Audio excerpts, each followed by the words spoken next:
Good morning to everybody. Good morning, sir.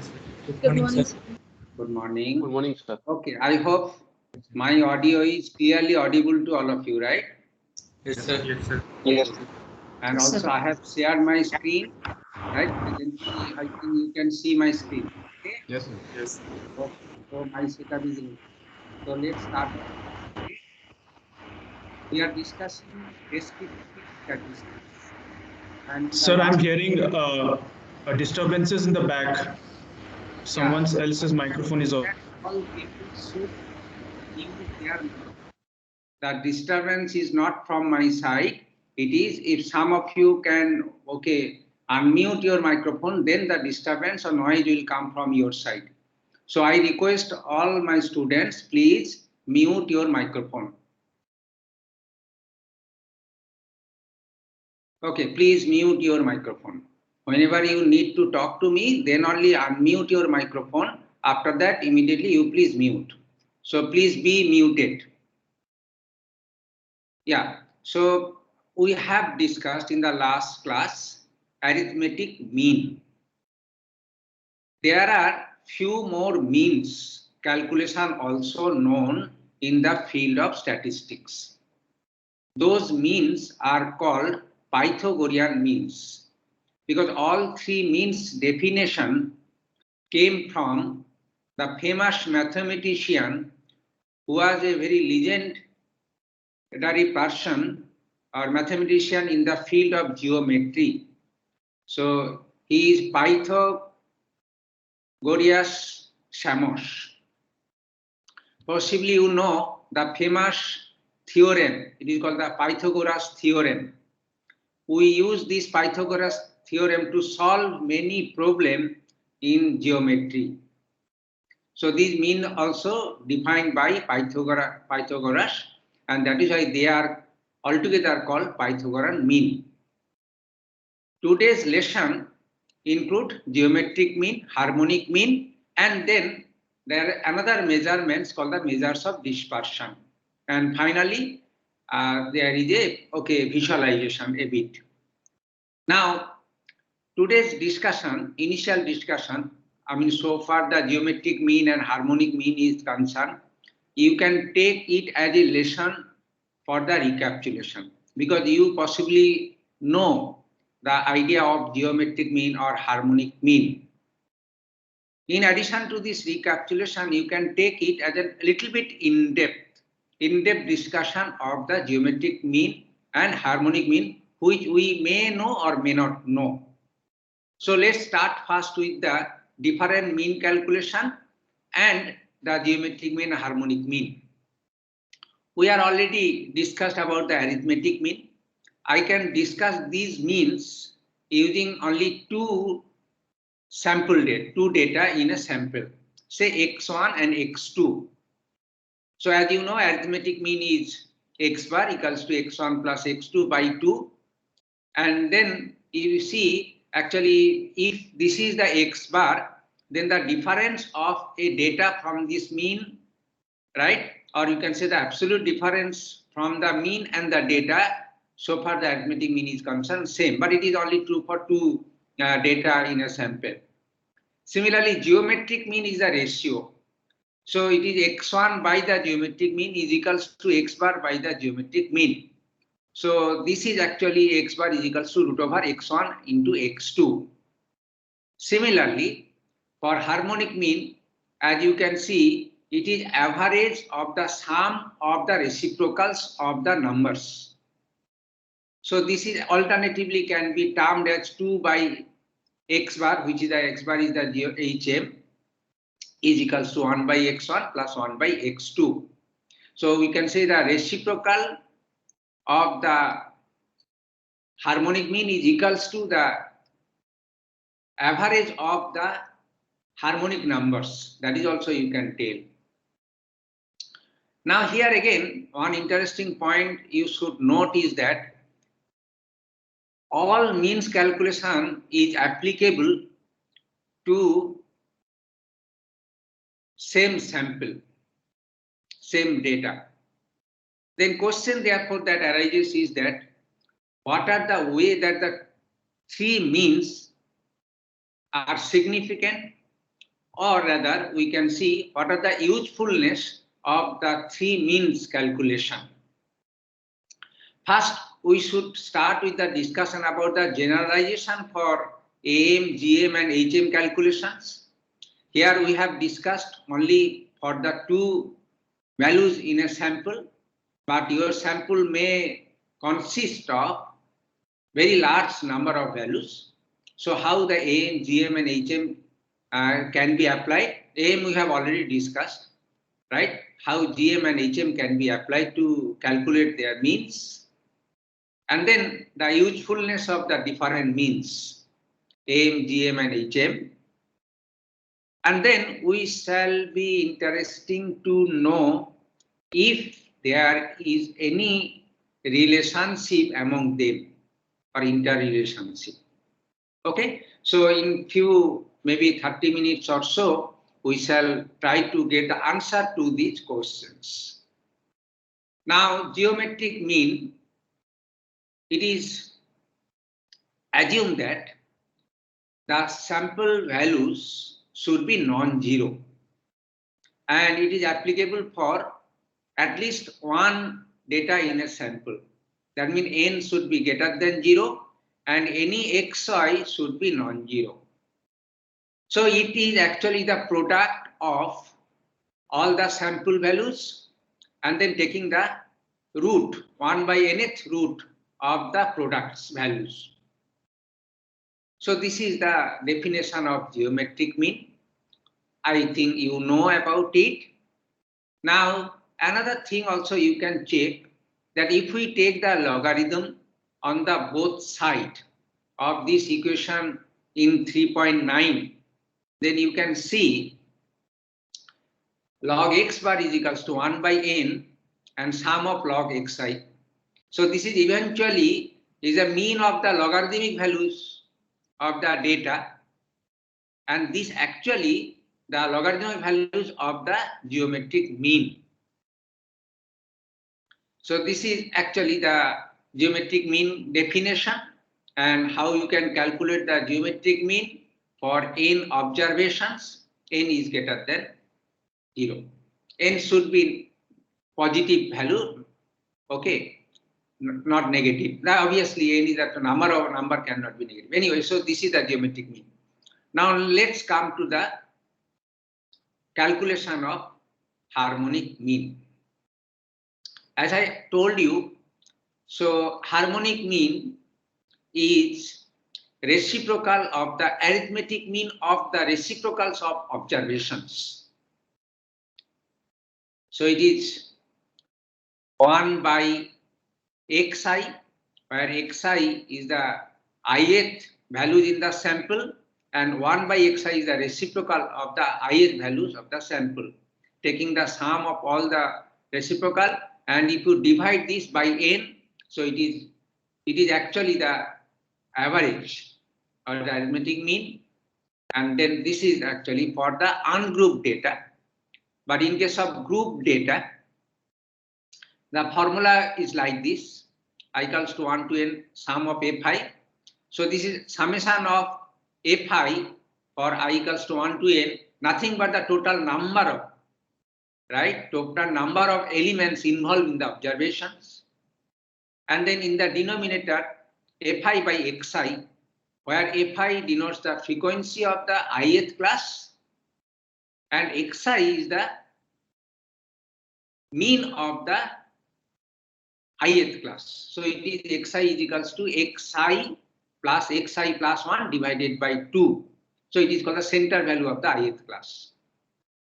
So harmonic mean application for both ungrouped data and grouped data, I hope it is well understood. Now let's see what is the significances. What are the significances of the three different means calculation, or in which situation you have to apply which mean, or which mean is more meaningful rather. So let's start this discussion. Now let us first start with GM. the geometric mean is applicable to calculate growth rate. Whether it is a simple growth rate or compounded growth rate, absolutely no issue, where values in the sample are dependent of each other. This is important. Now, here for an example, consider a financial stock, right, item, which grows by 10% in year 1 and decline by 20% in year 2 and then grows by 30% in year 3. So, you know, in case of stock market, the stock may fluctuate. And with this fluctuation, we shall be able to calculate what is the growth rate. Rather, we can say what is the average growth rate or simply growth rate. If you take is a simple growth, then the formula that we can use, so far the GM definition is concerned, which look like. And if we use the compounded calculation, then the previous year money should be used to calculate the next year sum, and the next year sum should be calculated to the previous year sum. So it is basically calculation based on compounding. Anyway, so this is a simple growth rate calculation, and if you have the calculator, right, you can see that this will give you the result, this one. This means that 4.6% annually. So this is the calculation of growth rate. On the other hand, if you take the arithmetic mean, so 10% minus 20% plus 30%, okay, so it is 20. So your average mean will give you the calculation 20% annually, which is actually an overestimation, not the true actually. Okay, so this is the calculation of GM with an example. There are few more situations also where we usually apply GM. Hello, sir. I have one question. Could you please keep your questions ready so that I just I can take your question a little bit after this discussion, please. Okay, sir. Okay, that will be nice, right? Please follow it, then I will come back to your question. So other some situations where you can apply the calculation of GM or GM as the mean calculation. If values tend to make large fluctuations, here this is very important. Fluctuation means one is very high, another is very low, and so this. Then actually the GM calculation is the best calculation so far the mean is concerned. If more or less data are uniformly distributed, then better that we can apply AM calculation. When the values that are multiplied together are exponential values, that means for a large set of data, and then the data are also exponentially, right, increasing, right, then in that case you could use the GM calculation. I can give an example.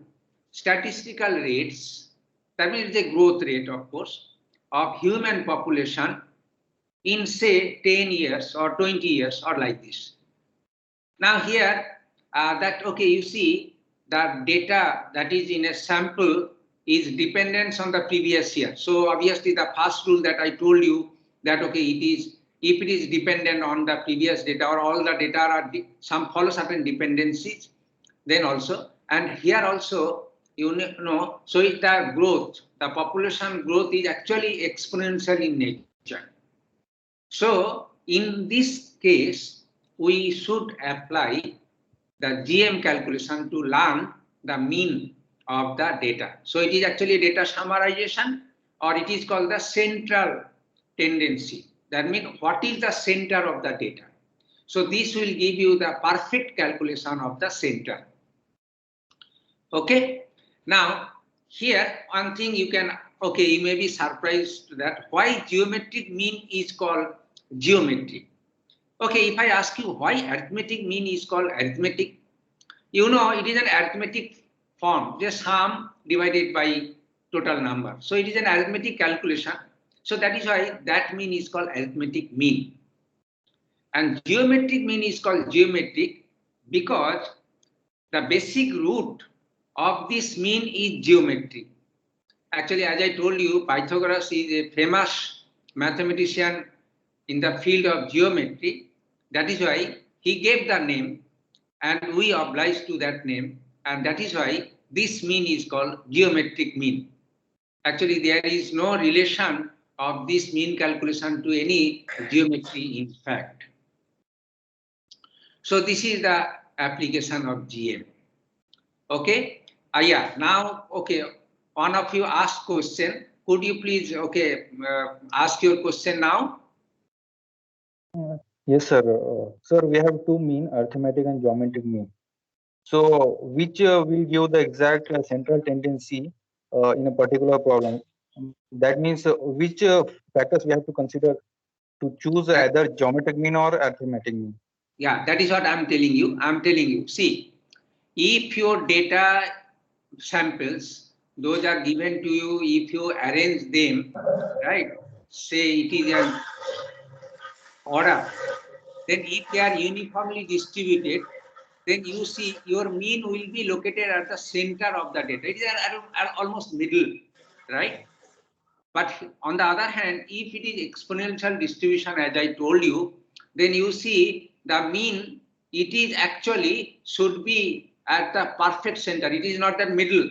Okay, it is other than middle, should be. And in that case, geometric calculation will pinpoint the perfect location. Okay, so that is the central tendency. So that is why I told you, if your data is more or less, okay, uniform, right? As you know, what is the uniform? So 10, 15, 20, 30, 40, 50, 60, or 45, 55, 51, 52, all those things, but in random order, then it is actually a uniform distribution.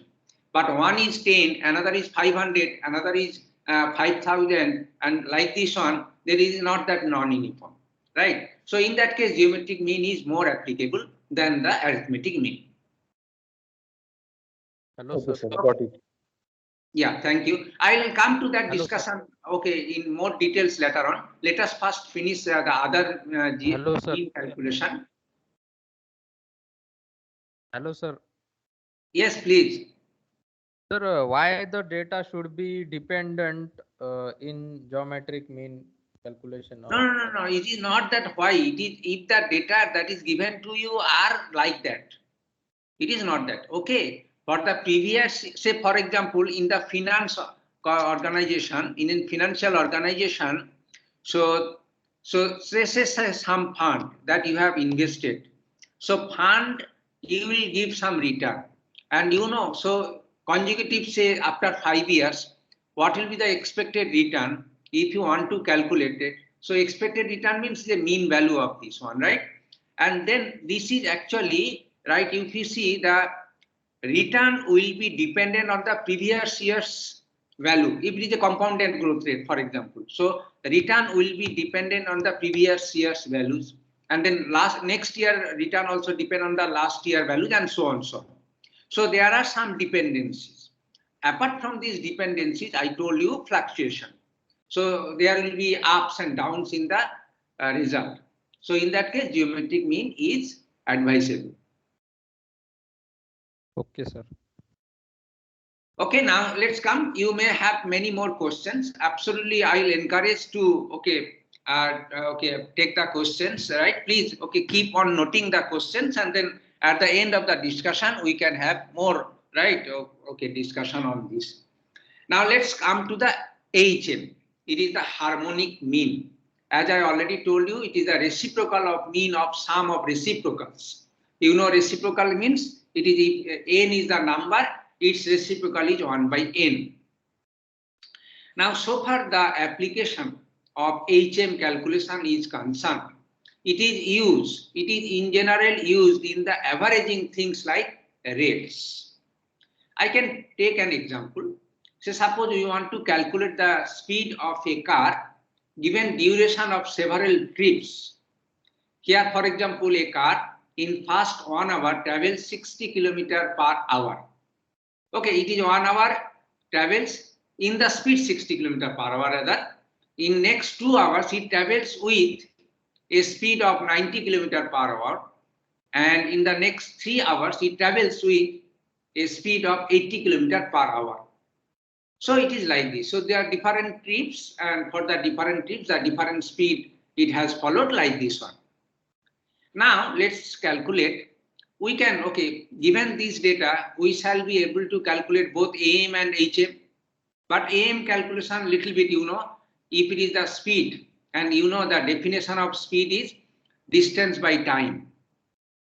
So what is the total distance traversed and divided by total time elapsed. So this will give you 80 kilometer per hour. So this is actually the arithmetic mean calculation. So it is the average speed.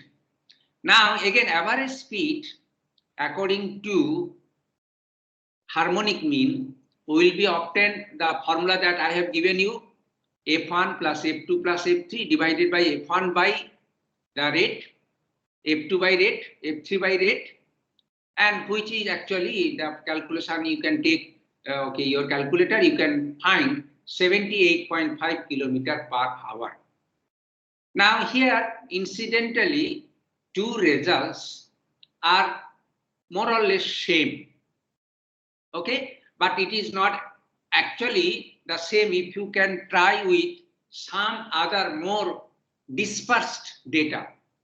In that case, what is my conclusion is that the AM gives you the result little bit in an overestimate manner, whereas HM gives the result in more accurate manner.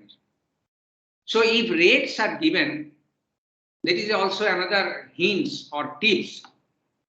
Then you should use HM to calculate it, because if the rates are given, to apply to AM, you have to transform the data and then get the calculation. But a rate can be directly used in the HM calculation.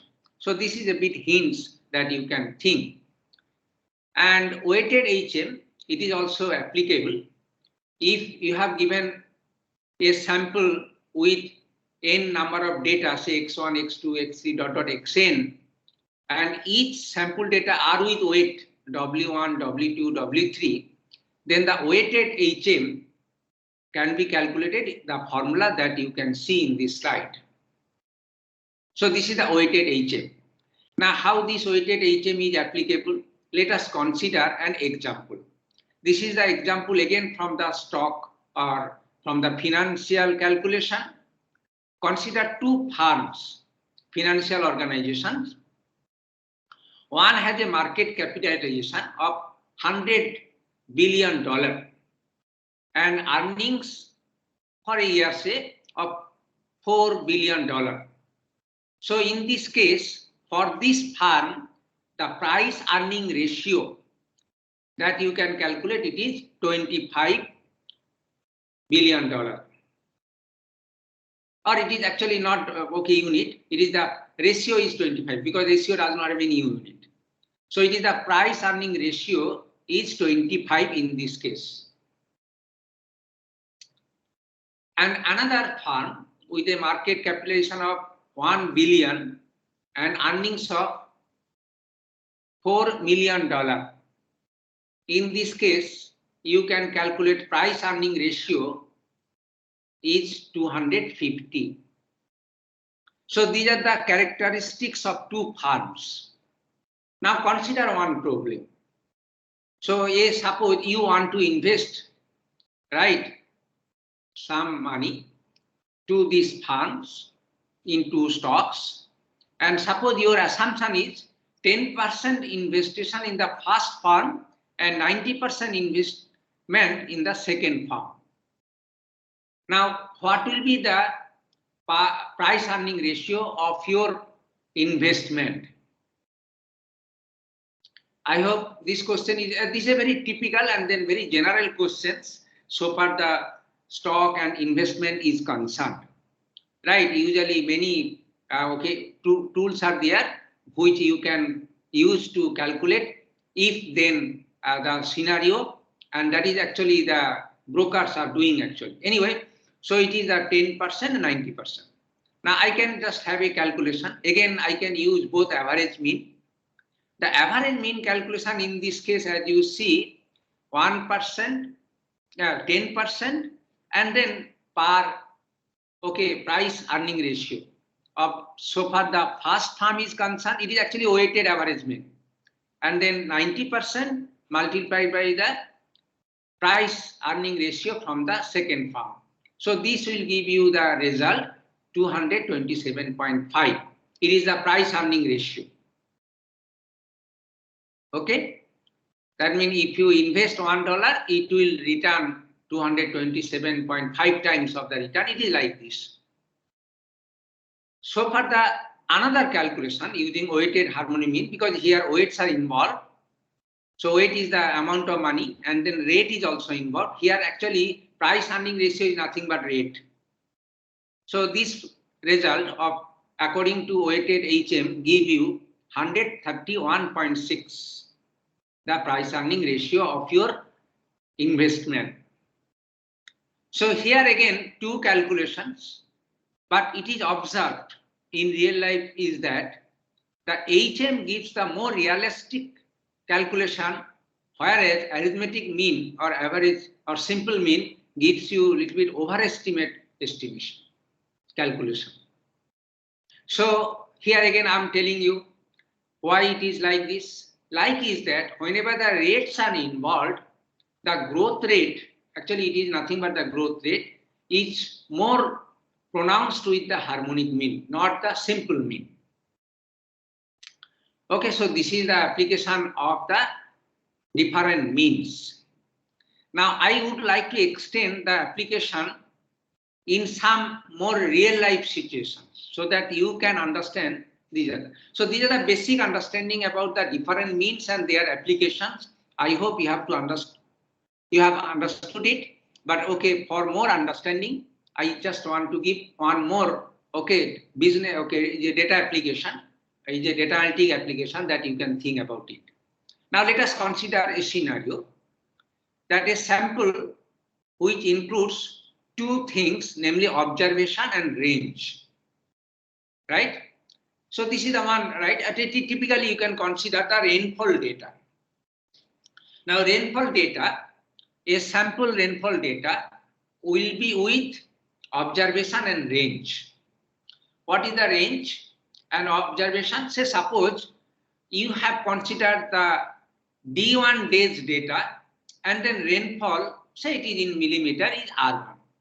For next D2 days data and rainfall is R2 and so on so on.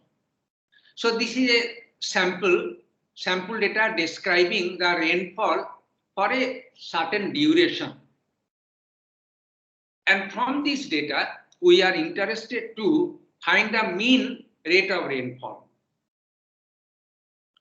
Okay, so from the first data, we can say what is the rate of rainfall per day, second rate of rainfall per day, like this. But our objective is to find the mean rate of rainfall from the whole set of data. Okay, I think this data composition is clearly understandable to all of you. Now let's start the different situations, the way the sample is given to you, and then you can see which mean is more applicable. So the first case, range remains same for each observation. That means say suppose if the days is for week, 7 days or 30 days, 1 month or like this. So the days may be week, days may be month or fortnight, whatever you can take. But the range, that means the rainfall, obviously varies because for the first week the rainfall is 35 millimeter, for the second week the rainfall is 80 millimeters, and so on, so on.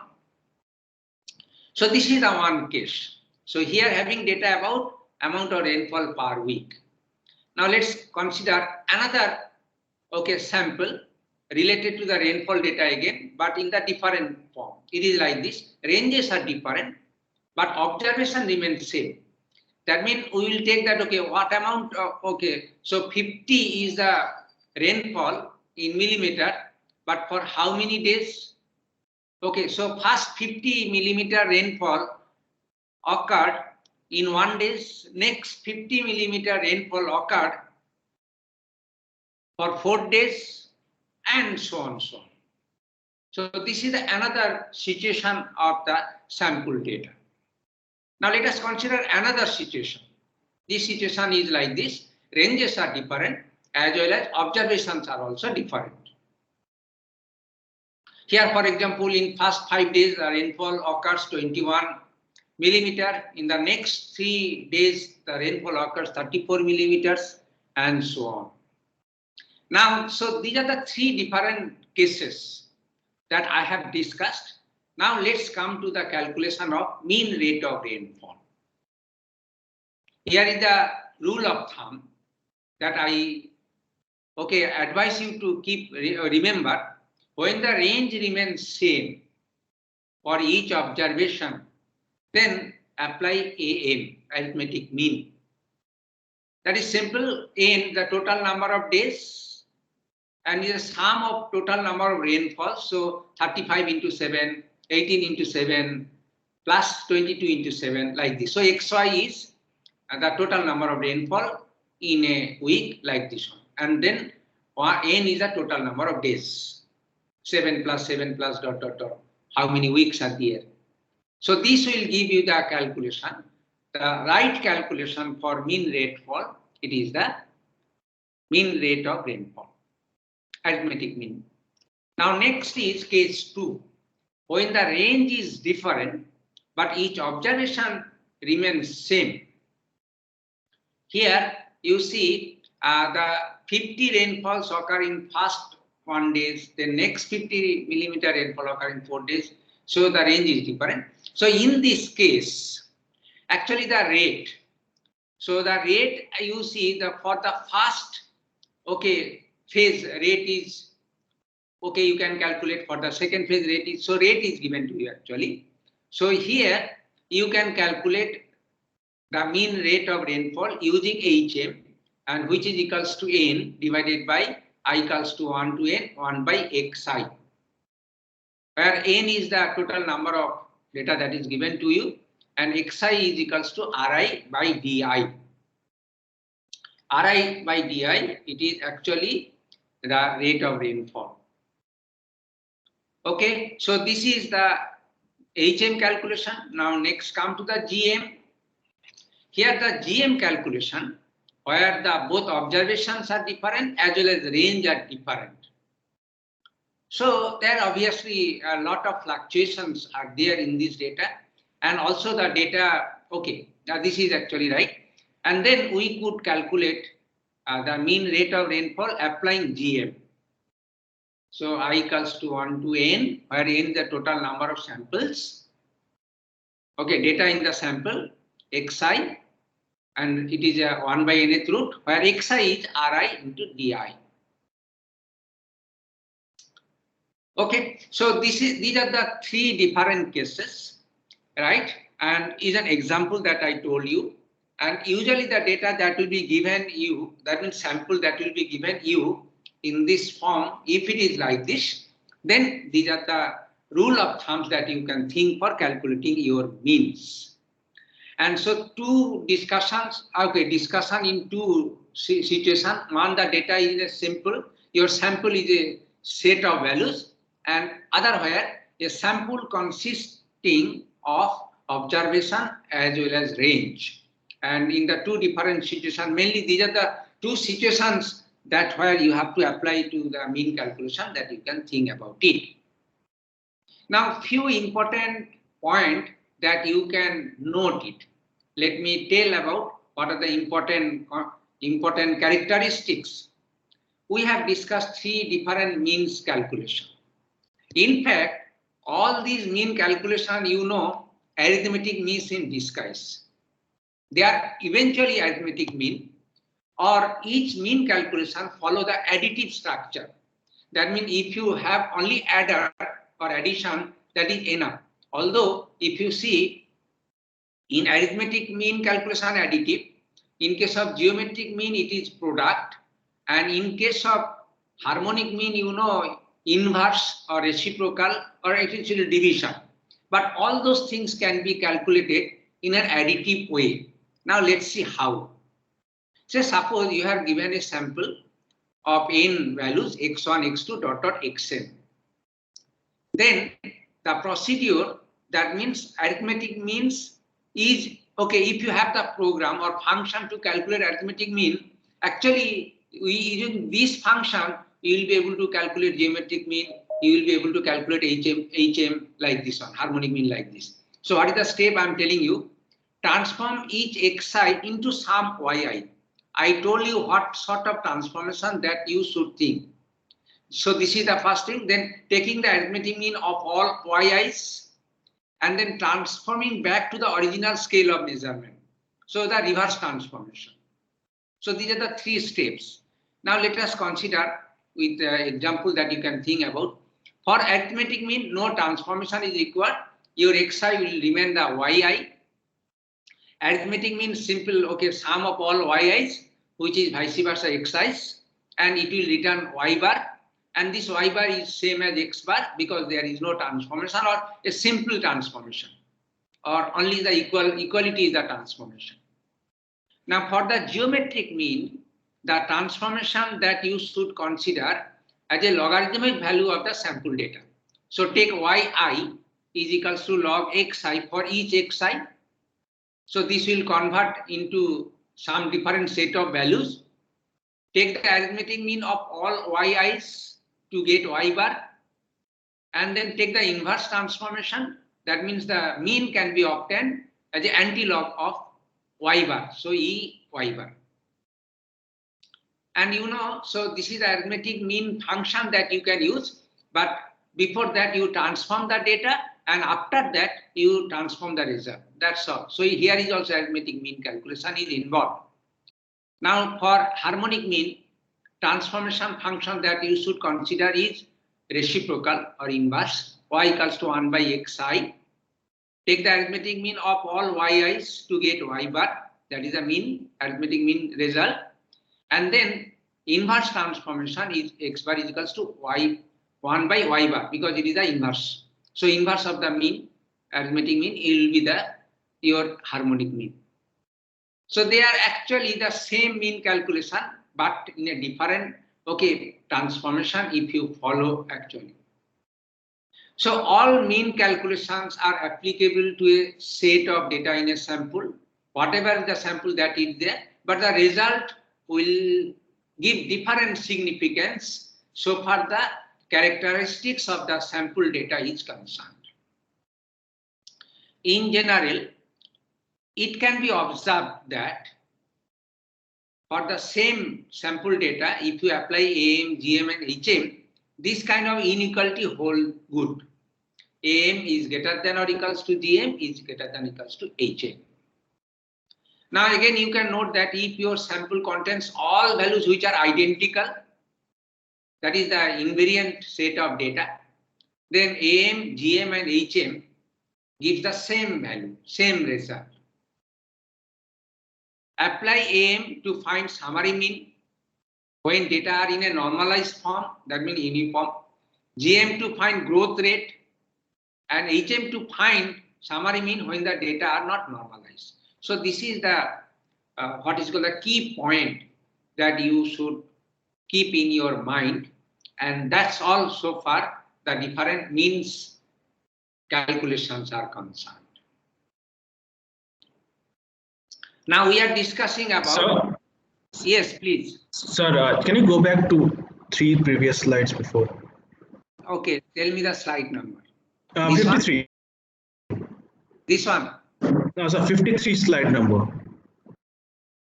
Yeah. Yeah, can you explain the sign over here? Like, looks like a big pi. Is it sigma or sir x bar? Actually, product pi. Pi. It is sigma. Sigma is, you know, S form, right? Oh yeah, yes. Yeah. It is a product.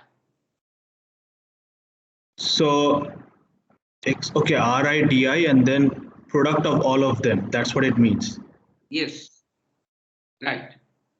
Okay. Yeah, thank you.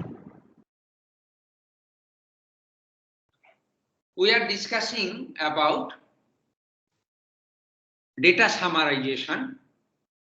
And I told you, so far data summarizations are concerned, many calculations are involved. One is called the mean, median, mode, and mid-range we have discussed. Now till time we could discuss mean calculation. Now next, the data summarization calculation, or it is also called the measurement of location or measurement of central tendency calculation. It is median. Now all the mean calculation you can note down. It is applicable to numerical data, quantitative data, because they should obey the additive or multiplicative things. Only numeric data can follow it. But there are, okay, in your data sample, some data may not be perfectly numerical.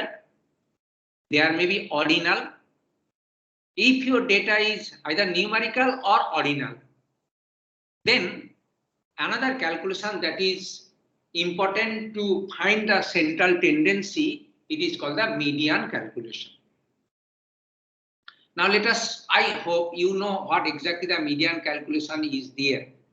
So if you have given a sample, your first task is to arrange all the values in the sample in an order, either in increasing order or decreasing order. As you know, ordinal number can be ordered, as well as numeric also can be ordered. So median calculation is applicable to both ordinal as well as numerical data. Once you have arranged them in order, then median is the value which is located at the middle of your order data. So that is the simple median calculation. Again, your middle can be only one right element, or a middle can be two elements. If it is odd, then you can see the middle is 1, and if it is even, then it is the 2 values are there. Now here is the idea about it. So far the median of a sample is concerned, right? As I said already, so is the median is the middle value when the data are arranged in increasing or decreasing order. So symbolically, we can tell that median is equals to xn plus 1 by 2. That means the middle values if n is odd, and if it is n is even, then we can take the mean of the two middles values at the n by 2th location, and another is n by 2 plus 1th location. So this is the median calculation. It's very simple, and writing a program in C function, it requires only 1 minute, even not 1 minute. So this is a very simple data, that is if it is given to you.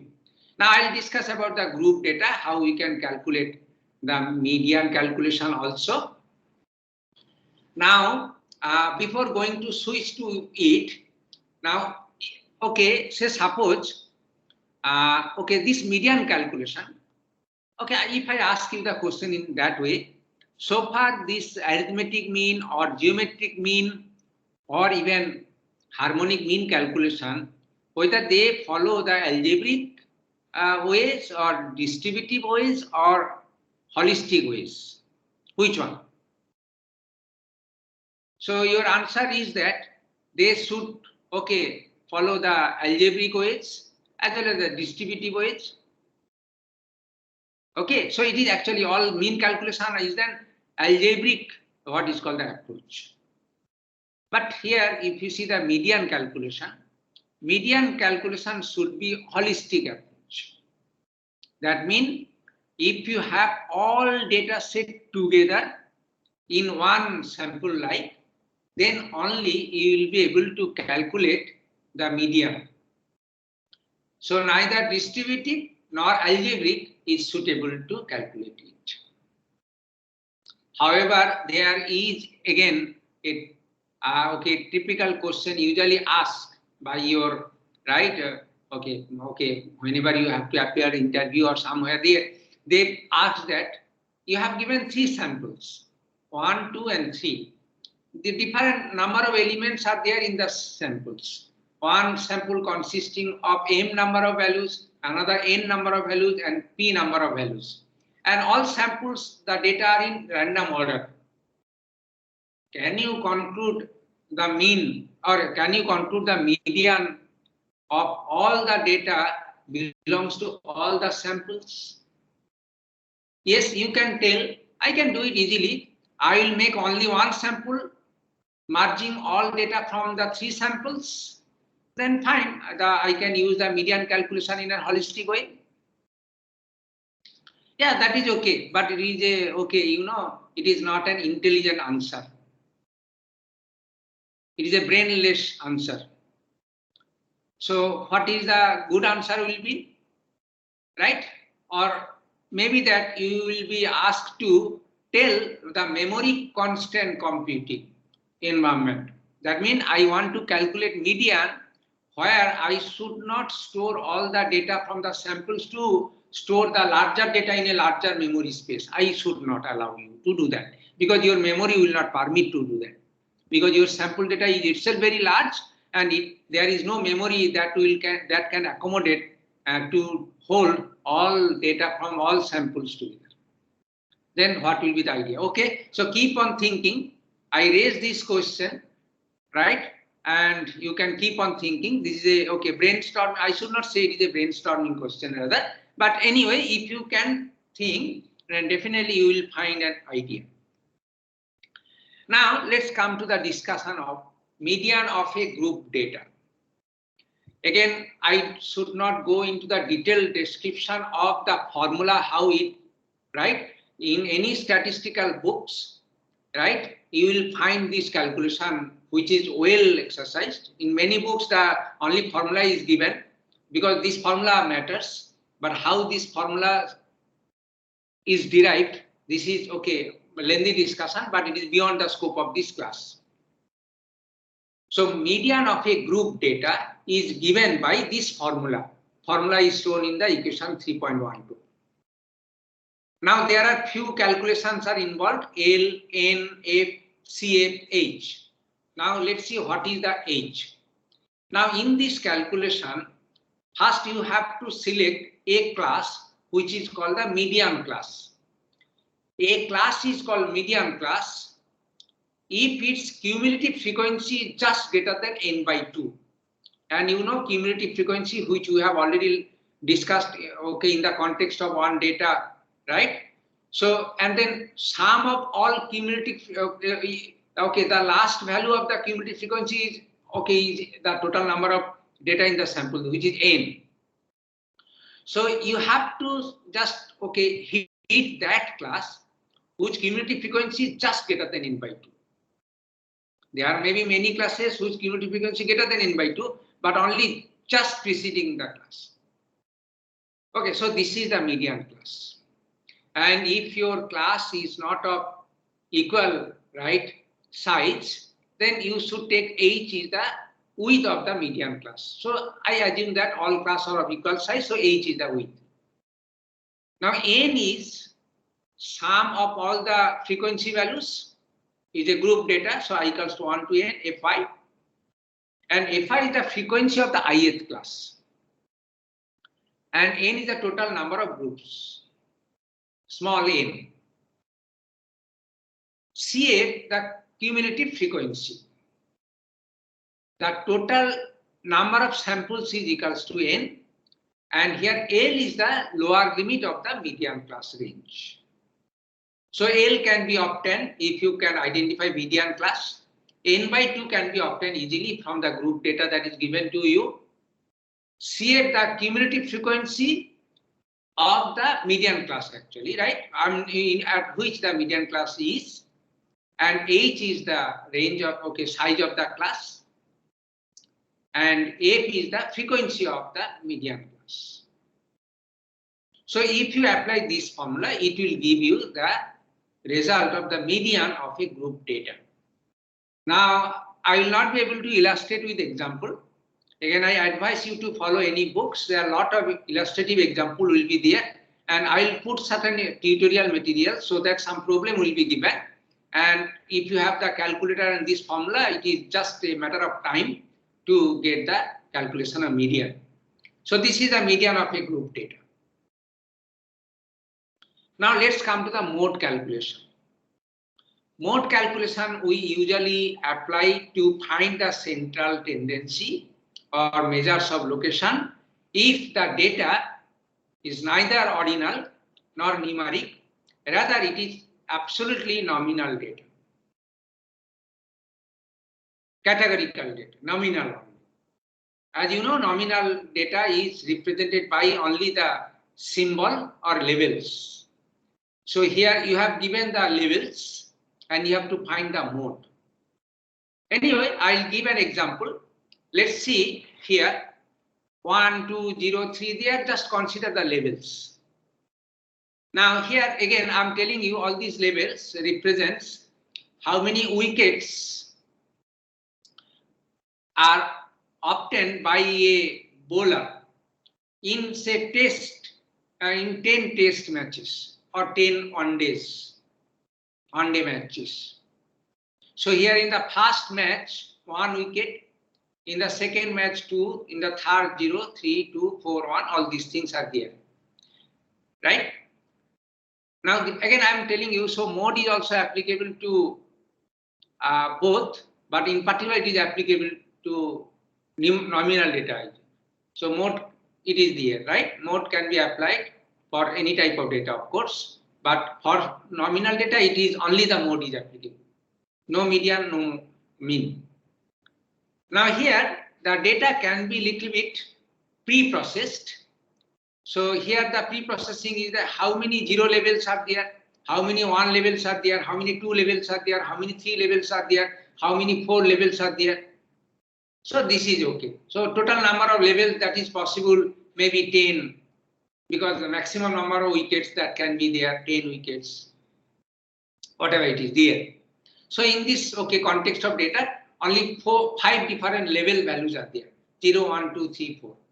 Now let's see what is the frequency of occurrences of 0 levels. As you see, only 1. Frequency of occurrences of level 1 is 3. Frequency of occurrences of level 2, as we see, it is 4. Frequency of level occurrence of level 3 is 1, and then occurrence of 4 is 1. This frequency can also be 0. For example, 5, 6, 7, 8, 9, 10. If you see 0, 0, 0. So let us discard all those things are there. Now in this example, as you can see, what is the mode? If I ask you, mode is it is defined as the number of observation which occurs most frequently. This is the mode actually. So which is the observation occurs most frequently? As you can see, it is 2 because it occurs, right, maximum times.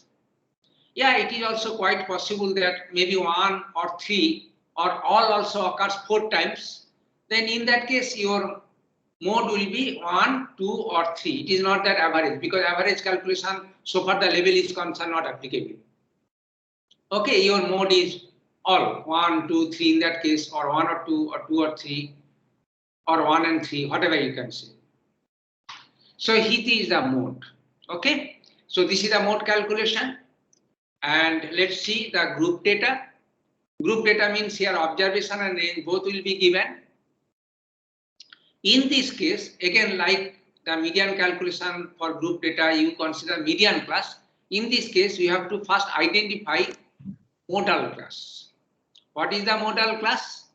It is the class with the highest frequency. If there are 2 classes with the highest frequency, then you can take any one. Or you can take both the also thing one by one, no problem. So take that one class with the highest frequency, and this class is termed as modal class. Then the mode calculation will be given as per the equation 3.13. L plus delta 1 in the denominator delta 1 plus delta 2 multiplied by H. H is the width of the modal class. Delta 1 is the difference between the frequency of the modal class and the frequency of the class just after the modal class. This is okay. And delta 2 is the difference between the frequency of the modal class and the class just before the modal class. and L is the lower bound of the modal class. Okay, this is pretty simple. Only formula how it is derived, that is the only question. Otherwise, there is no question, and it is pretty simple to calculate the mode of a group data.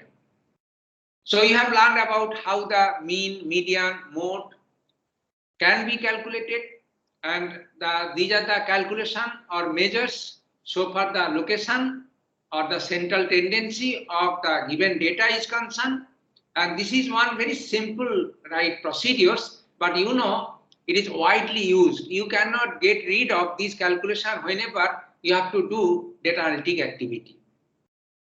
Now let's come to the discussion about few important more consideration. It is related to mostly the okay, fine.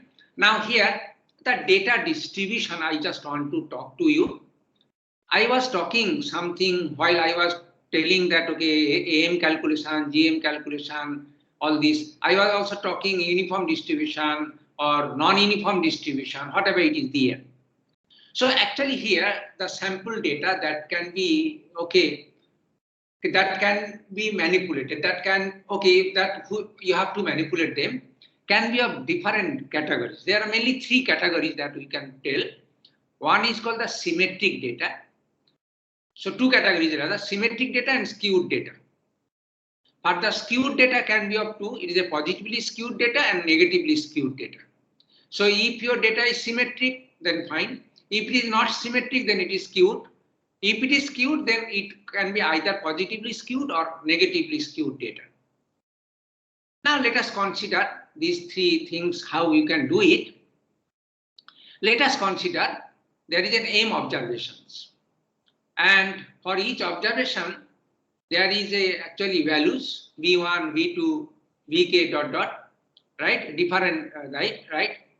And then the frequency of a value Vi is defined as frequency. Actually, I'm telling you, number of objects with values Vi divided by the total number of observations. So it is actually, by mistake, it is written as N.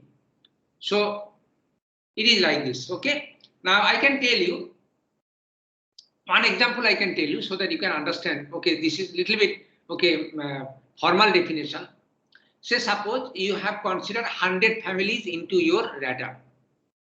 And in each family, you want to tell what is the total number of family members. So that number values can be varying from 0 to maximum say 10. So here V1 is 0, V2 is 1, dot dot Vk is 10. So these are the different what is called the event that can happen, right?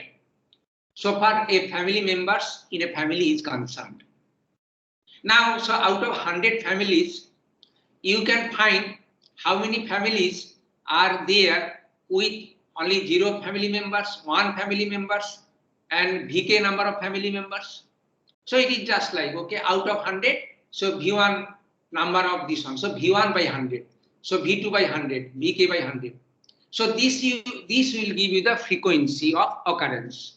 That means what is the frequency that in your sample data, the number of family members in a family is say 0.1 or 0.0 or 0.9 or maximum 1.0, whatever it is there. So this is the frequency, you know, and frequency range of frequency values will be always 0 to 1, both inclusive of course.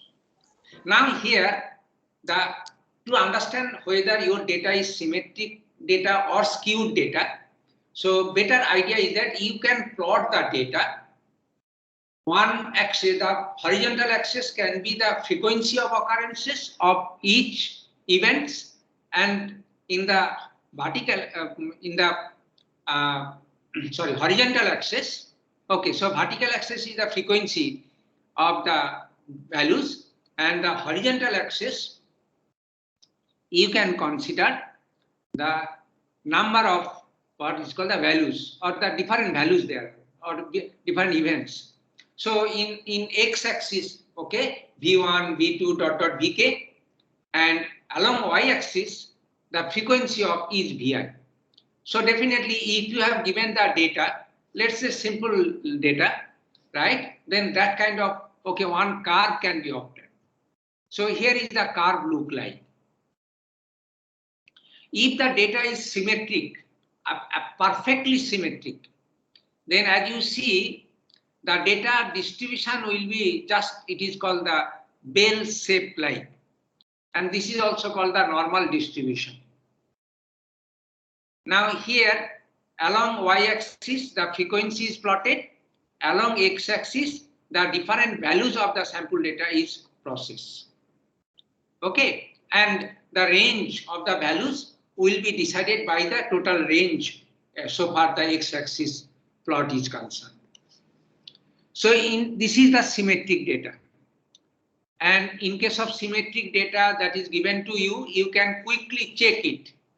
That mean, median and mode, they are all of them are located at the same point. That means what are the point actually? So this is the point. That means this is the value. So this value will tell you both mean, median and mode. And here you see one thing. So this is the highest frequency. This can be on any value in between 0 to 1. And for any value, say Vi, and this is actually the frequency of Vi, FVI.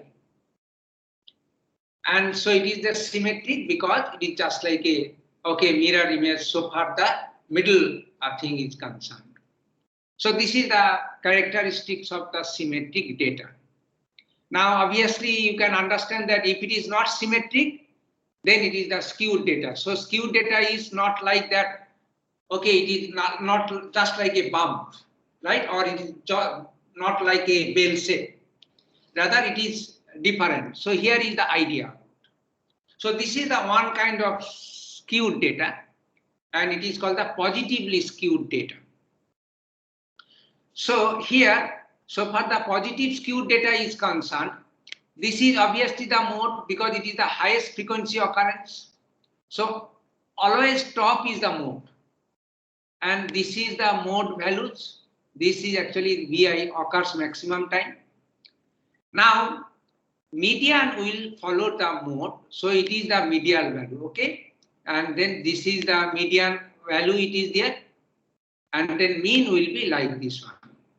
Now here I am telling you, so if this is the data distribution, your mean will be look like here, which is the larger size of the data, because your location, the central location of this mean will be like this only. And here is your data that is given to you, and this is the range of values that is given to you. So this is the location of measures so far the mode, median and mean is concerned. In contrast, if the data is skewed but negatively skewed, then it is like this. Then as earlier, so this is the mode, this is the highest frequency occurs. So this will be the location of mode, and this is the middle is always median, and this is the mean. Mean is, as you see, it is this size, and this is the range of values, and your location, that means measurement of different locations, central tendency, so for mean, median, mode is concerned, are like this one. So these are the cases, so far the data distribution is concerned. Now so we have learned about that mean, median, mode is applicable to numerical data, and if they are moderately skewed data, then this is a relation. Actually, this relation is, there is no beyond any proof. Nobody can prove it, but it is an empirical relation based on several data taken into experiment, and it is observed that mean minus mode is equal to 3 star into mean minus median. Possibly this is the one simple calculation you have followed in your 10th or 12th standard, right, mathematical studies. And here this formula is useful if you know any two, then to know the others. So for the mean, mode and median is concerned. Okay, this is about the measurement of central tendency, and the last measures So for the central tendency is Excuse me, concerned, sir. it is the mid-range calculation. Sir, I have a Now, question. so yes, please. Sir, how do we know that whether the data is moderately skewed or not? Actually, see, if it is, I mean, moderately means if it is heavily skewed, then this formula may not give you the result. It may fail. But it is a symmetric or skewed, it will perfectly it will occur. Sir, is there any parameter to measure skewness? Actually, you know, skewness property, yes, there is a measure which we shall discuss whenever we will discuss the measure of dispersion. We are going to discuss the measure of dispersion shortly. There actually it is the used to calculate the skewness. And another idea that you can follow, okay, it is a heavily skewed or moderately skewed or symmetric. I tell you, this measure actually what is the deviation from the middle location to the mode calculation, mode location. If it is very far, I mean middle of the data. So for example, V1, V2, dot, dot, Vk, the middle of the data means it is V1 plus V2, is a middle, right? It is a middle of the data. So it is Vk by 2's location. So this is actually, if your mode is located there, then you can say this is the location and this is the symmetric data. If suppose your mode is far away from this middle location, right, then you can say that it is skewed. Now, whether this side, left side or right side, then accordingly positive or negative skewed. So this way you can have a little bit measurement of your skewness. I hope you have understood. I could convey it properly. Yes, sir. Okay, that's a good. Fine. Thank you very much for asking question. Keep on asking, please. Okay, I'm going to discuss the next measure of location, which is the mid-range. Okay, I should not go for any break because it's a 2 hours class and we are all mature person here. So 2 hours at a continuous discussion, and that is to mathematical discussion is not a boring, I believe. So, okay, if I don't take break, I think we will be able to finish well, okay, in defined time. Otherwise, the break means, okay, sometimes will be disturbance. So better not to have break, please. So mid-range, it is actually the trimmed mean. You can recall I was discussing trimmed mean once I was discussing arithmetic mean there. Trimmed mean actually that time I was telling that, okay, if there are outliers, outliers may be in the lower extreme or outlier may be in the higher extreme. So you remove those outliers or the extreme abnormal values. And then between those, actually the mean, if you calculate, then it is called the trimmed mean. So the mid-range is actually trimmed mean in fact. So it's a trimmed mean of a range of values at the middle in a simple data set is nothing but mid-range. So trimmed mean and mid-range, many authors say that they are the same. But anyway, so there are again mid-range calculation, follow 3 steps which I am going to discuss it. Usually to calculate a mid-range. So the steps for calculating mid-range, a percentage P between 0 and 100 is specified both inclusive. You take any P values, 0 and 100. P may be 10%, P may be 90%, P may be 50%, 60%, 40%, whatever the value you can take. Right? So mid-range calculation consider a P value. That is the percentage value. Then the top and bottom of P by 2% of the data is thrown out. Now you can understand if P is 50. So 25% from the left side and 25% from the right side, right extreme and left extreme, you just simply ignore or remove. Then for the remaining values, you just simply calculate the arithmetic mean in the normal way. So this will give you the calculation of mid-range. So mid-range is the, okay, it is again mean result, but mean result with certain set of values, not the all entire set of values. Now this certain set of values will be decided by what is the P value. And as I told you, P can be 0, P can be 100 also. if P is equals to 100, then this team mean is nothing but median. And if P is 0%, then it is nothing but arithmetic mean. So team mean, if you have a routine or function for team mean, actually this can be also used to calculate the median as well as the arithmetic mean. That is okay. I hope you have understood. So this is the mid-range. Now, let us discuss another measures.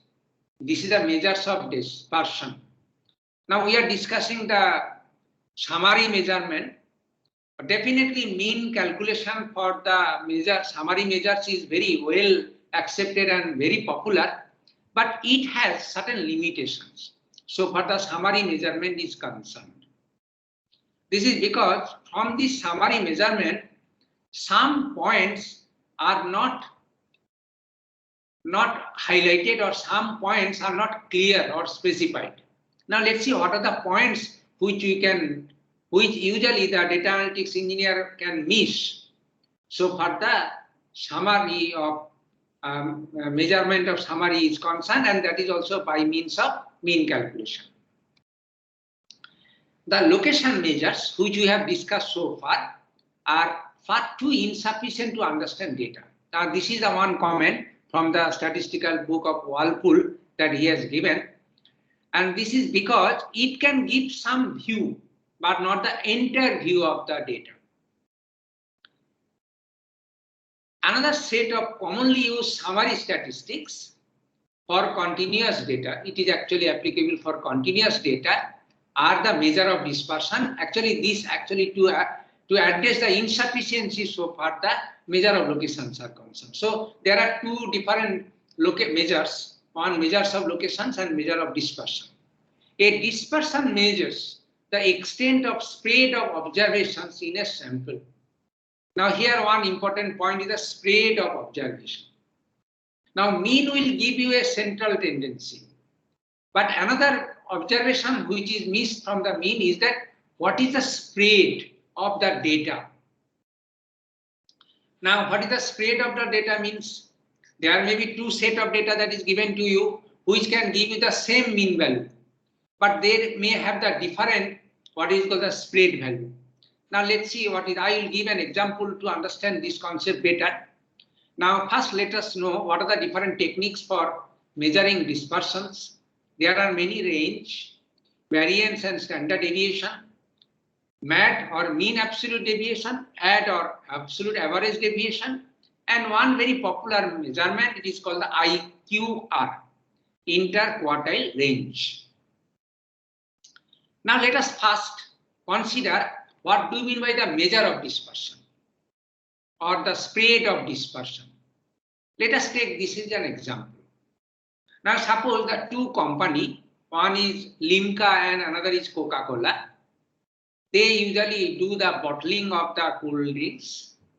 So A and B are the two companies, Coca-Cola and Limca. Now you have collected say 5 samples, means 5 Coca-Cola bottle and 5 Limca bottles at random from a shop, and measure the quantity in each. So from the Coca-Cola bottles, you can find that it is 97%, 100%, 94%, okay, 1.03%, whatever it is, that is actually limit that, okay, beyond it, and 1.06%. Okay, so this is the amount of liquid filled as per the normal that is required there. So below normal 97%, it is exactly normal 1.0, again below normal 94, again a little bit above normal 1.03, above normal 1.06. So you can see that, okay, is a 1 liter bottle, if it is there, or 500 milliliter bottle, it is there, that kind of things are there. Similarly, 5 bottles collected from the Limca company, and the amount of drinks that is available there are like this. Now here one question that arises is that what is the mean quantity in each, okay, in a bottle collected from the Coca-Cola as well as collected from the Limca? If you do the simple mean calculation, you can find that for the 2 samples, it will give the same mean. That means so far the central location is concerned. This means that both company can give the justified value to their customers. But again, you know, there is a deviation. What amount of deviation that you cannot find from the measure of location only? Both sample have same mean. However, the bottles from company A, if you see the data, with more uniform content than the company B. So here, Coca-Cola company is more uniform. Their bottling, machine is more accurate than the bottling machine that the Limca company follows actually. So bit faulty. So in this case, we can say that the dispersion is also alternatively called variability. Dispersion of the observations from the average is less for A than sample B. So here the variability in a sample should display how the observations spread out. So with reference to average calculation. So this is obviously quite justifies that customers should feel more confident to buy it from that company which has less variability than other company. So it is like this, right? Okay, so this is the concept of dispersion. Dispersion is also called variability. Now let's have different method of calculating the variability or dispersion. The first calculation is called the range. So it is the measures of variability or measures of dispersion by means of range. So you have given a sample x1, x2, x1, xn with the n number of samples. The range is defined as what is the maximum and what is the minimum that you can find. Let x1 is the minimum and x2, xn is the maximum. So the difference between the maximum and minimum values are known as the range. So range calculation is pretty simple. So range identifies the maximum spread that it can have. However, it can be misleading. If, for example, say suppose between these lower and higher values, there may be all values are same. So it does not give that this is the, but higher value and lower value is extreme two values. And that does not give you the spread or variability. You understand? So range calculation it is an ad hoc or trivial calculation, but not exactly the proper indication to represent the variance or dispersion. Right? So variance is, so range is not a good calculation, but it is a simple and it is just an ad hoc calculation, you can say, to know what are the things it is there. And also you see range calculation independent of the middle values also. That is also not well justified. Anyway, so this is the range. Range calculation is required for many other reasons, of course. Whenever you have to normalize the data normalization or data transformation, where the range calculation is involved. Anyway, so those things are the different issues and we'll discuss in different contexts, not now. Now let's come to the variance. Variance is the best calculation so far measure of dispersion is concerned. Now here is the formula as shown in equation 3.15. You can see the variance calculation involved. It is the sum of the square of the differences with respect to mean calculation. So suppose x bar is the mean. It is a simple mean. If I say mean means it is arithmetic mean for the set of data in a sample x1, x2, xn. Then it is, you see, this is the difference, or you can say the absolute difference of the square of the absolute difference. Also, you can say it like that. So xi minus x squares it is called. So it is also called the sum of square errors actually. Xi minus x bar whole square, sum of square errors actually. It is like this. For n samples you can get it. Then if you divide the sum of square error divided by n minus 1, then it will give you the calculation called the variance. And in the book of statistics, variance is denoted as sigma square. This is the standard symbol that is used. Now here you note down that variance calculation involved denominator, which is a value n minus 1. It is not exactly like in mean 1 by n. So that is important things to be noted. And this is the formula that is given there. And if you try to justify why it is 1 by n minus 1 instead of 1 by n, the reason that many books says that variance should take into the discussion of degrees of freedom of the data. And for your sample of size n, the degree of freedom, it is called n minus 1. So the variance calculation should take in the denominator what is the degree of freedom. As for this data, degree of freedom is n minus 1, so denominator is n minus 1. So that is why degrees of freedom. Now again, there is a elaborate discussion is required to learn about the degrees of freedom. But degrees of freedom is a very important concept in the field of data science. So we shall I'll take some time to discuss in details about the degrees of freedom, but not now. Okay, because it will deviate our discussion from the main flow to another direction. So anyway, so this is the degrees of freedom, and that is why 1 by n minus 1, and that you should note it very carefully. So this is the variance sigma square, and if you take the square root of the variance, then it is called the standard deviation. So standard deviation is denoted as sigma. So the two values are more or less they are same, but one is the square form, another is the square root form. That's all. So this is the variance and standard deviation. And if you have given a sample, right, you will be easily able to calculate the variance and standard deviation. So here the few important information that you can note down. Standard deviation sigma measures spread about mean and should be chosen only when the mean is chosen as the measure of central tendency. Okay, so it is applicable to mean calculation only. For some data where the mean calculation is not applicable, so for that data variance and standard deviation does not come into the picture. And as you know, sigma equals to 0.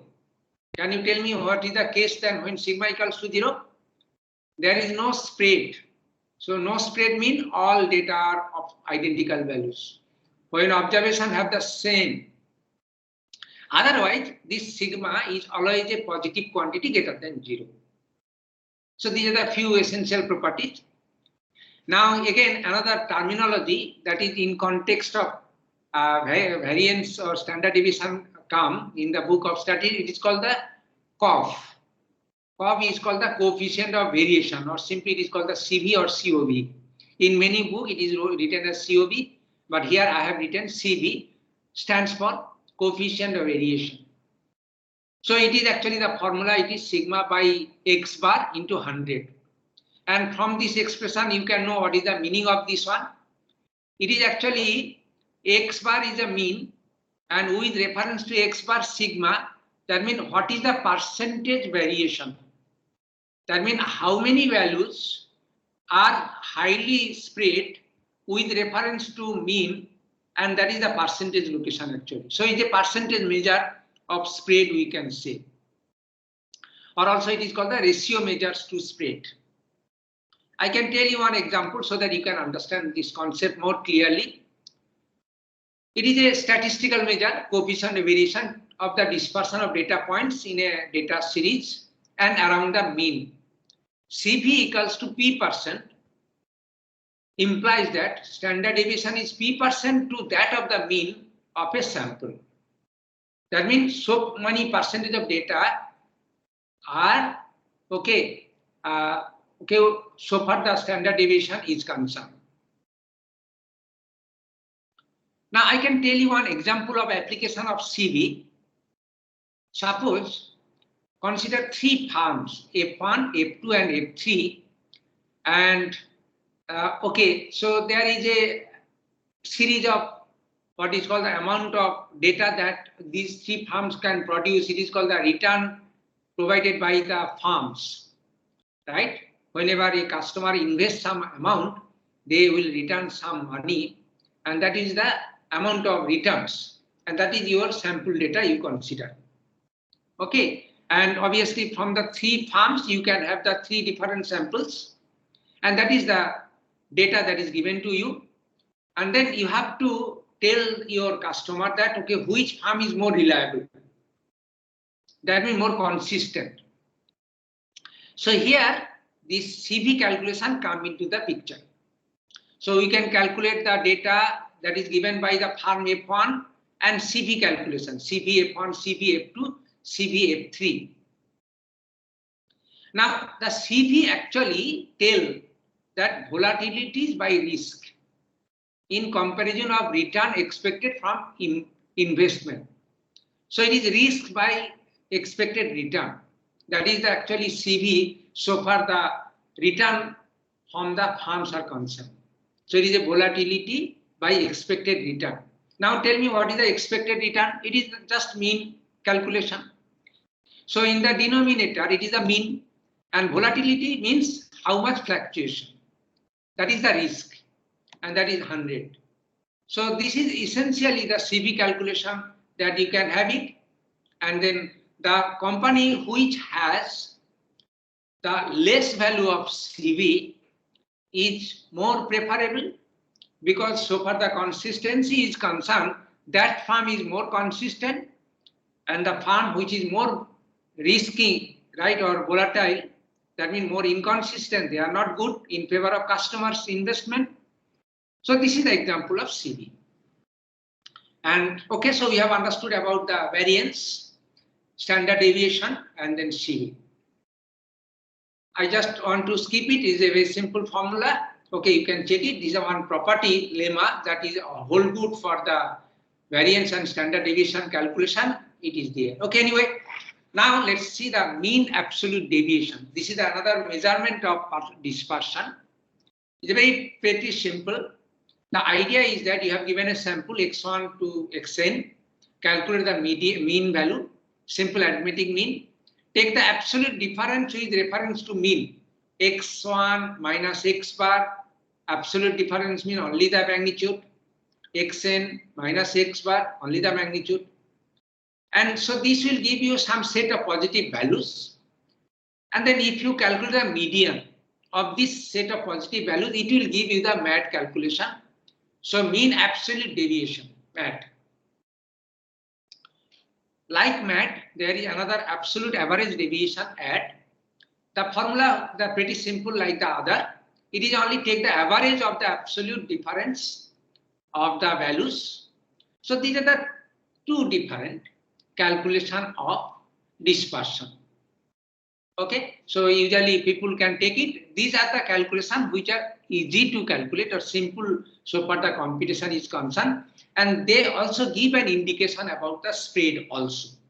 So if you follow the same set of data and calculate variance and then standard deviation, then MAD and AD, then probably you will be able to find the dispersion, how they can, right, report to you. Now let's come to the last discussion. It is regarding the interquartile range calculation. Now, like MAD, AD, variance, standard deviation, IQR is also another measure called the dispersion measure, and it is a very robust measure of dispersion. So if you have the very robust, more reliable measure of dispersion, then you can think for this calculation, IQR, interquartile range. But to understand IQR, the concept of percentile and quartile, it is required. Now, I'm sure that percentile measure, what do you mean by it? So the percentile measure is a set of ordered data, can be defined as like this. So you have given an ordinal or continuous attributes. Obviously, it is applicable to ordinal or numerical or quantitative data, and even the continuous data, that is absolutely, that is okay, more fitting. So assume that, okay, continuous data set that is given you, I mean data set in a continuous domain. And so this is an attribute X and a number P. P between 0 and 100, both inclusive, of course, right? The pth percentile xp is a value of x. As you know, pth percentile, and let it be xp. That means it may be, say, 50 percentile or 60 percentile or 99 percentile, 99.99 percentile is a value of x such that p percentage of the observed values of x are less than xp. So if you rank them, actually this percentile measure is best suitable for ranking the data. So in many examinations like GATE or your JEE or Advanced JEE, so usually your result expressed in the form of a percentile. So higher is the percentile means you are the top, right? And then lower means you are the lower range, right? So if it is 50% means that, okay, so after you, there is a 50% of the students, they are lying. Okay, so 99.999 means you are almost top, or you are the topper, and then below you, maybe that, okay, 99% or 99.99% are there. If you are the topper, then it is 99.99. Okay, percentage of the people below you, it is like this. And if it is a 0 percentile means, okay, below you, nobody is there. So the 50th percentile, which is usually denoted as x 50%, and it will return a value, so that 50% of all values of x are less than x 50%. So this is the 50 is the percentile calculation. Now here with this discussion, note that the median is the 50th percentile value. I think you should agree to me, right? Agree with me, right? Median is the 50th percentile value. Now, so this is the percentile measures. Like the median, there are actually all these quartile values. They have the 3 different quartile representation. They are actually the percentile values. Q1 is called the 25th percentile. Q2 is the 50th percentile, and Q3 is the 75th percentile. Now you understand that, okay, they are not exactly 1/3 or 2/3 or middle. Their range will be defined by how many values are there. So it is on sort of, okay, dispersion or variability that you can report it, right? If they are uniform, I mean same value, I'm not same, uniform values, then Q1 exactly is the 1/3 or 1/4 location, Q3 maybe 3/4 location, Q2 maybe median location, like this one.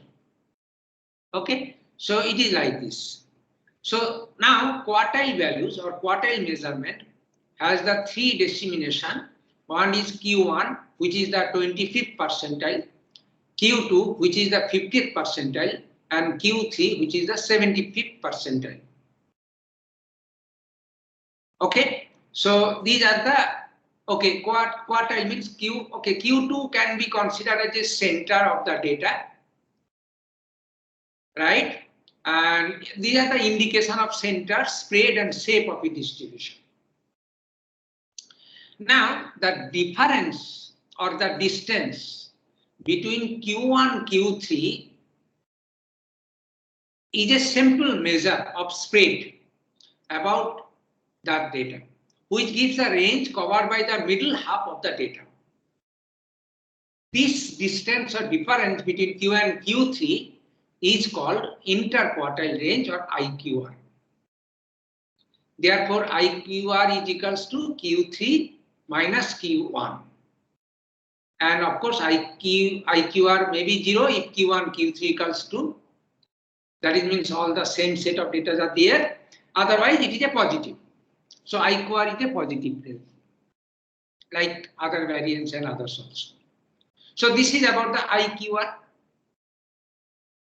Now, one very good application of IQR is in the outlier detection. So it is a heuristic rule or is a rule of thumb. It says that if you want to identify the outliers, then your suspected outliers can be noted by means of calculating 1.5 into IQR. So IQR, you have a value, multiply this IQR by 1.5, then your outliers will be which are the values above Q3 and beyond 1.5 into IQR, or which are the value below Q1 and after 1.5 IQR, they are outliers. So with reference to Q1 and Q3, below down 1.5 IQR or above up 1.5 IQR, all the values can be treated as outlier and you can prune them. So these are the actually extreme observations which are occurring 1.5 IQR at the two extreme ends. So this is one very useful application of this measure of dispersion to remove outlier or noise removal or pre-processing of data. Okay, so we have discussed about the IQR. Now next is application of IQR. Now this application of IQR is tremendously used in visualization of data. So for the visualization of data, they consider 5-number summary.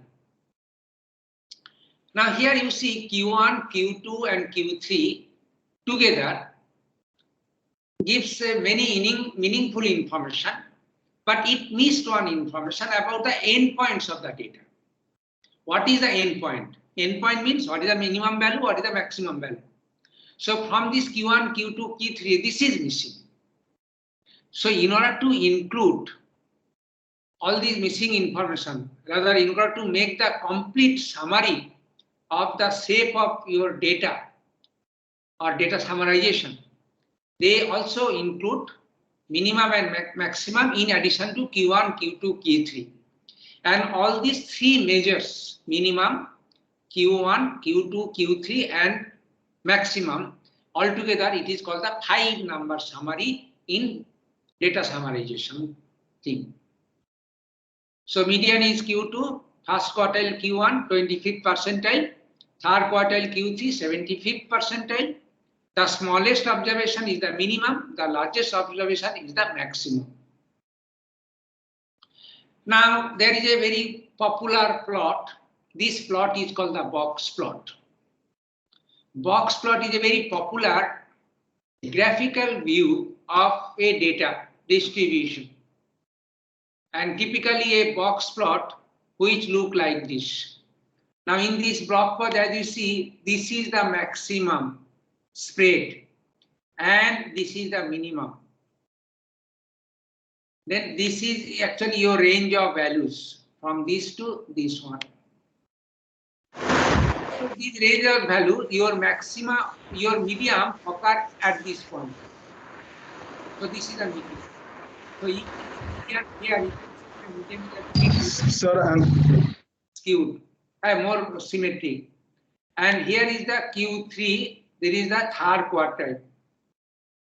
So Q3 is the 75th quartile percentile, Q1 is the 25th percentile. So this is actually called the 5-number summary representation and in the form of a view of a pictures or image. And that plot is very popular, called the box plot. Okay, so this is my submission for today. I'm almost come to an end. And these are the material that you can obtain apart from the slides. My slide is planned document. You can follow it. My slide is very good to understand the whole concept. You cannot find all the discussion that is I used in this lecture. You have to search many books actually. So my experience and then searching the book. But majority of the topics that you can find from this book. It is a Walpole book, very good book. So you can follow it. And few questions that I have given here, right? You take your own time to check it. I hope that if you understood my discussion, then all those problems is very easy to understand. And then you will be able to give the results, okay? And okay, that's fine. And so if you have any question, I can, right? Feel free to ask any question, please. So where are the slides uploaded? You are new to this class today. No, sir. You had mentioned that you uploaded in SharePoint, but I couldn't find them. Are you the member of the Microsoft Teams Data Analytics virtual class? So I get link. I am not in the team. You didn't join the team, right? Yes, sir. So first you should join the team, and then, okay, you are the IIT student, right? Yes, sir. There are many links are there. Then you can find one link how to go to the SharePoint. Many students are using this one, I can see. So please join the team, and then once you join, okay, a dashboard will come. There you can find all the links and whatever the things it is there. Even all the recordings also automatically populated there. You can get the video of my lecture.